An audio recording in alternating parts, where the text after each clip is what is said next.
May 12th. Dear Diary, I knew from the moment I laid eyes on that sickly sweet relocation brochure that something was amiss in Sunset Ridge. Sure, the photos depicted an idyllic suburban fantasy.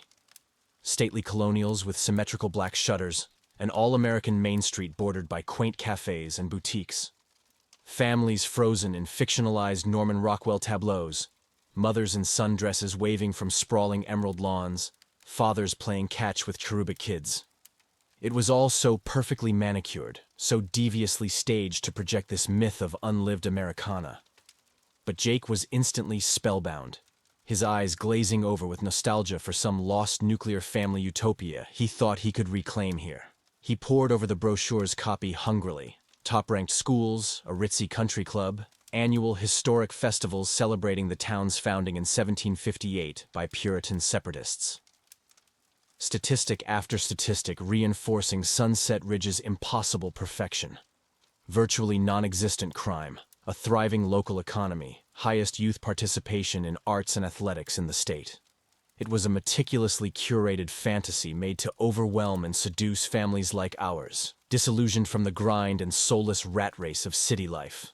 So when Jake's company presented this relocation as his new promotion, he leapt without hesitation at the corporate home buying package. Our realtor Marge arrived in a whirlwind of hairspray and crimson lipstick. She became our perky, plasticine usher into this realm of manufactured bliss. From the moment we crossed those looming wrought iron entrance gates, her recited patter about Sunset Ridge's history took on a deeply unsettling tone, as if she were a tour guide at some twisted Rockwellian theme park. We wound our way along tree-lined suburban arteries, passing an endless succession of enormous lawn ornaments. Chiding cartoon pinwheels, wooden cutouts of kitschy cowboys and black bears frozen in an endless Griswoldian summer. Cowlicked children in miniature Western garb and gingham sundresses drew sidewalk chalks of searing primary colors, waving at our minivan with wild, robotic enthusiasm that triggered a deep, visceral unease in my core.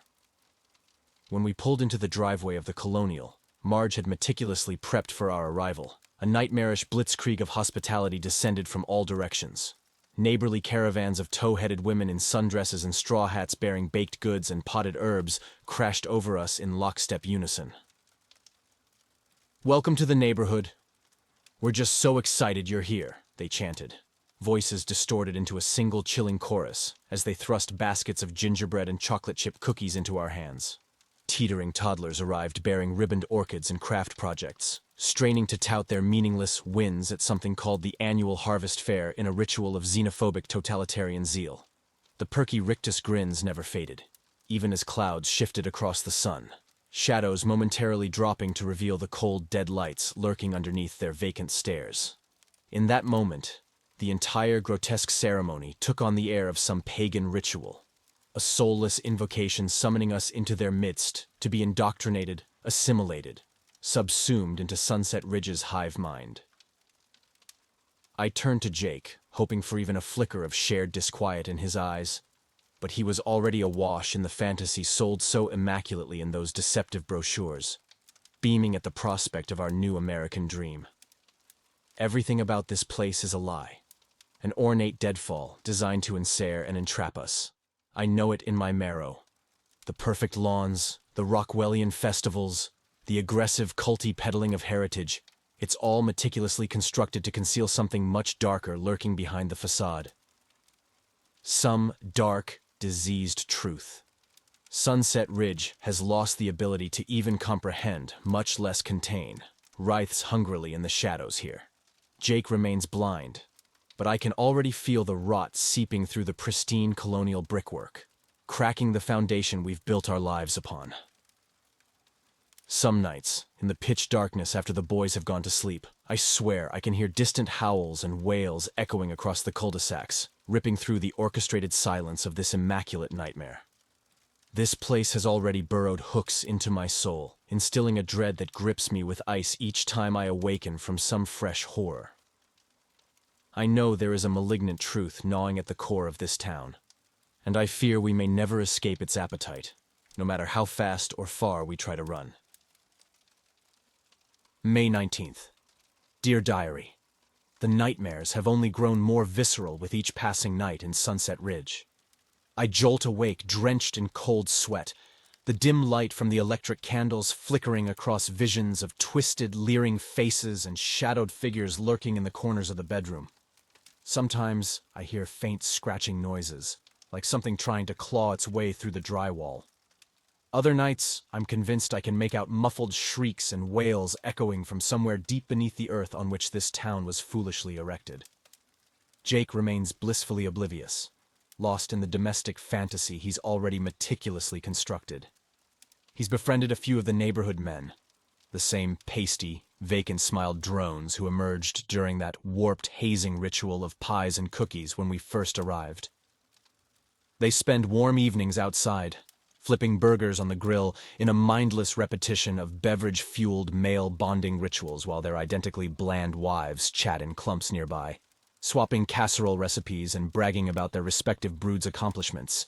I've made efforts to join those bloated maternal cackle fests, but the Stepford Smilers are too far gone, too deeply unmade to connect meaningfully. Their conversations loop through the same hollow refrains: bake sale planning, multi-generational embroidery circles, church potluck committees, the humdrum shit of shattered housewife dreams. Worst are the expectant pauses when one of them catches me drifting, their wide smiles frozen as they await some equip-missioned affirmation that I too pummeled my former self into oblivion in service of this cult-like domesticity. The Baskin-Robbins has become my lone sanctuary, one of the few bastions still welcoming enough souls not fully remade as Sunset Ridge humanoids. The high school girl behind the counter, Stacy, has the telltale lank hair and thousand-yard stare of someone not yet inducted into the smile mind. I hide there for comfort, knocking back absurd permutations of hot fudge, cookie dough, and candied walnuts while watching the listless shuffling of SUV moms and mindless hordes of Lululemon-clad fellow deserters trooping back and forth. Sometimes, I catch a glimpse of something uncanny amidst the squadrons of indistinguishable blondes. A bit of shifting static, a glimmer of impossibly dense shadow underneath one of those blazing turtleneck sweater smiles. There and gone in a fractional blink, forever burned into my psyche. This place gets its hooks into you more deeply with each passing moment, until the capillaries of dread reached invisible tendrils into lungs, seizing at your very exhales. The terrifying sense of wrongness emanating from Sunset Ridge's center in an omnipresent psychic weight that grows harder to shake with each fresh nightmare and sighting. Yet with Jake enwrapped in his neatly dream-scripted suburban fantasy, there is no escaping uprooting our lives now. Everything here is closing tighter, pressing in from all angles, the perfect septic Stepford viewing of Sunset Ridge sealing more thoroughly upon us with each interminable festival day, church bake sale, public hazing into their cultish psychosis. Sometimes I fantasize about slipping Stacy a desperate note to call in cosmic emergency evacuation, just for a chance of cracking free before this place fully devours my sanity. But even that small deliverance feels further with every labored step down these cracked, infernal sidewalks. We are trapped. I fear soon we'll be utterly subsumed into whatever diseased hive Sunset Ridge truly uncurls from beneath the calloused layers of discarded humanity its founders cast aside centuries ago. June 5th. Dear Diary, the perfection of Sunset Ridge is rapidly deteriorating into a bizarre, unsettling facade that can no longer conceal the darkness brewing beneath. Strange occurrences and unspoken rules have started raising major red flags that something is seriously wrong with this town and its residents. It began with little things at first. Odd behavior from the neighbors, minor incidents that seemed off. Mrs. Wilson from across the street has developed an unsettling habit of standing stone still on her lawn at precise times each day, staring directly at our home with unblinking eyes and that perpetual plastic smile frozen on her face, like she's a malfunctioning animatronic stuck in loop mode. Other times I'll catch neighbors seemingly carrying on conversations, their mouths moving animatedly, but no voices or sounds of any kind emanating out, as if they're going through hollow motions, pantomiming the rituals of normality with nobody actually home behind those glassy, vacant stares.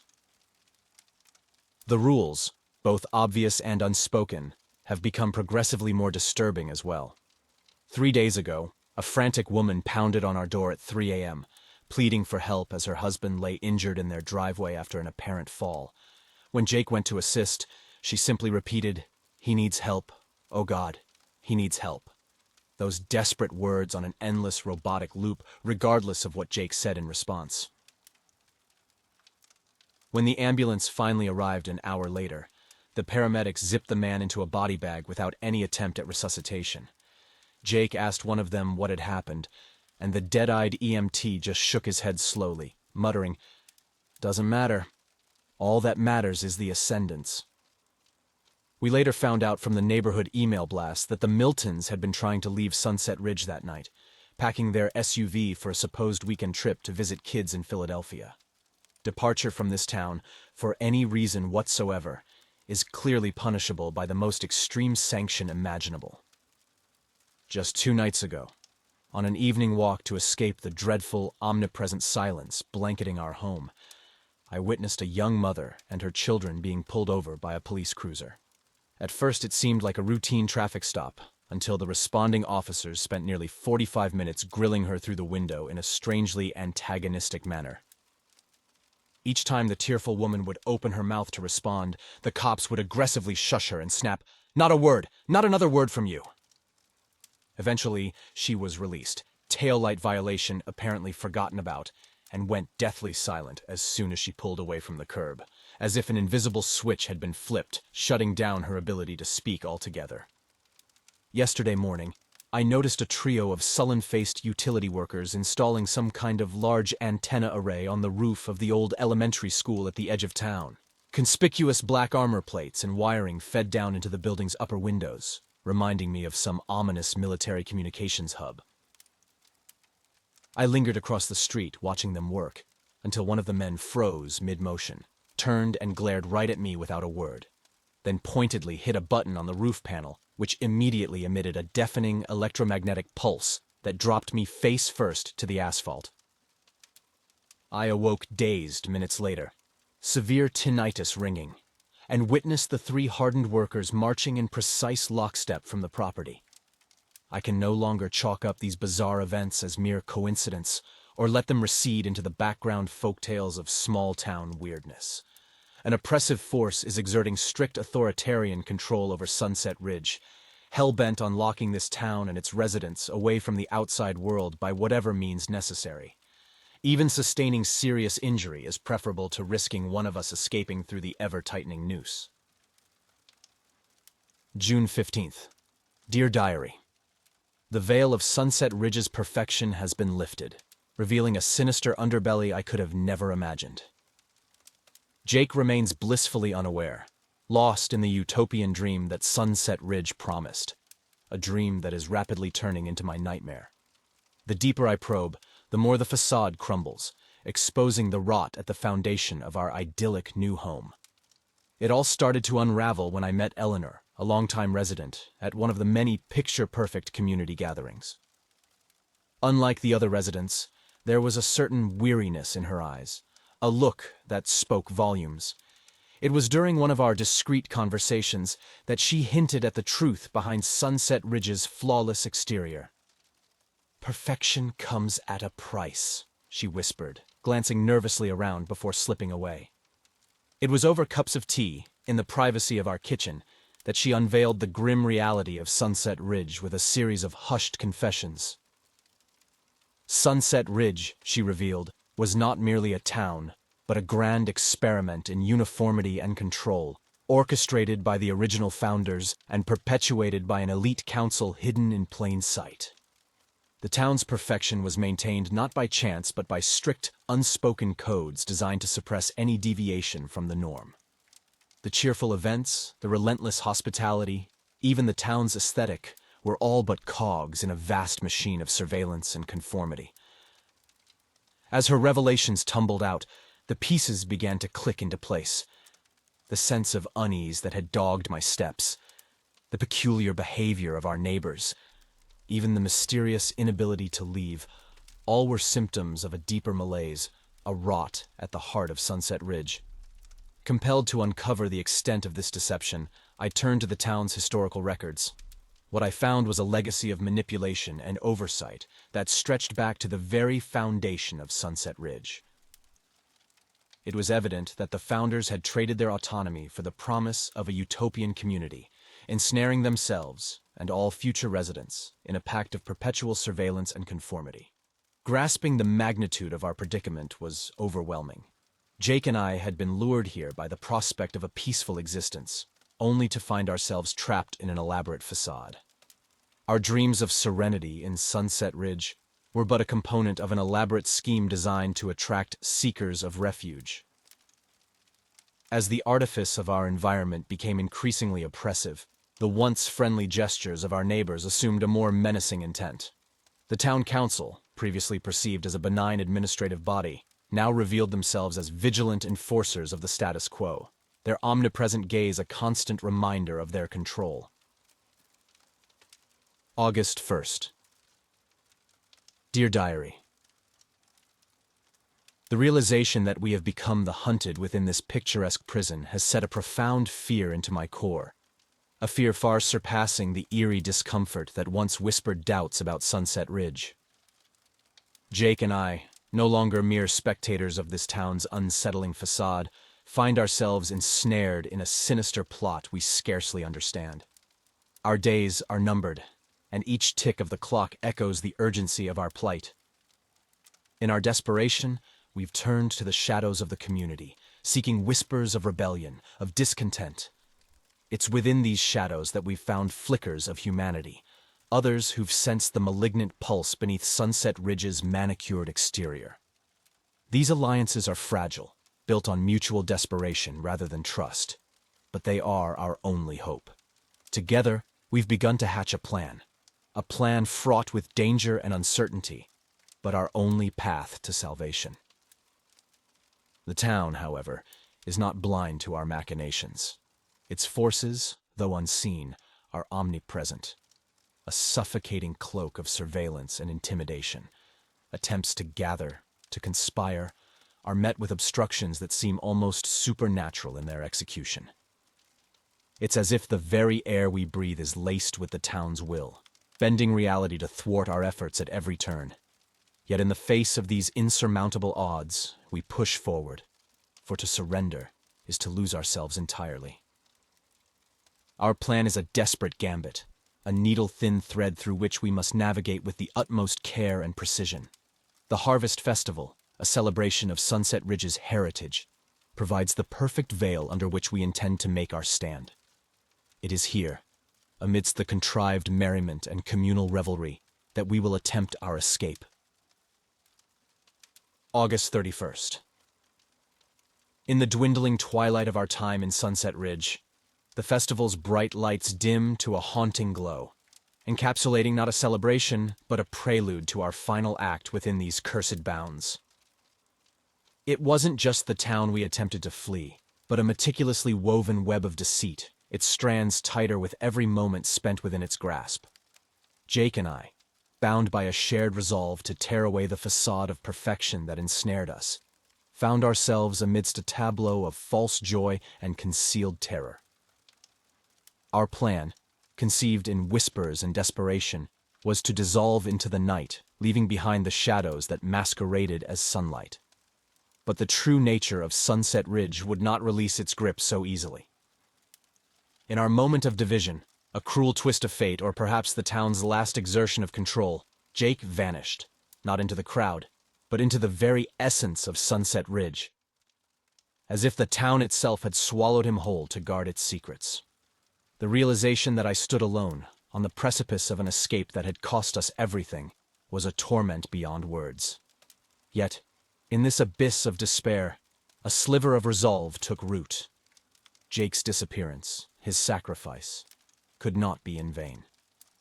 To those who unearth this diary, let it serve not as a chronicle of defeat, but as a beacon of caution.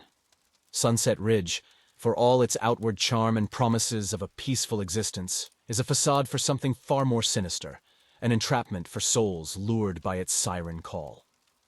This book, these words, are my testament and my warning. The allure of Sunset Ridge is a mirage, a trap designed to ensnare those seeking refuge from the world's chaos. Its beauty is a mask, behind which lies a truth so malevolent it consumes all who dare to seek it. Do not be deceived, as we were. The price of paradise within Sunset Ridge is one's freedom, and for some, like Jake, far more. If you stand where I once did, on the cusp of stepping into this gilded cage, I implore you to turn back.